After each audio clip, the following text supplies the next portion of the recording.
Hi. So after understanding Spring Boot request flow and the common mistakes while writing the code, let's understand the next big topic, which is controller versus service. So let's see it step by step. First, the controller. What's the main role of controller? It's to take the request from user, pass it to service, and then return the response. Whereas हमारा service, उसका काम क्या होता है?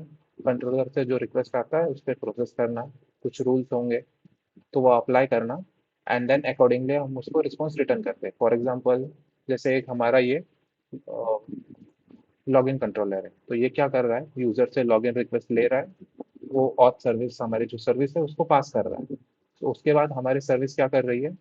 वो request को लेके उसको वैलिडेट कर रही है one multiple parameters, and then finally हम उसको रिस्पॉन्स रिटर्न कर रहे हैं। इनकेस अगर कुछ एरर्स आ रहे हैं, एक्सेप्शंस आ रहे हैं, तो हम उसको एक एरर को थ्रो करेंगे, where we return the failure response.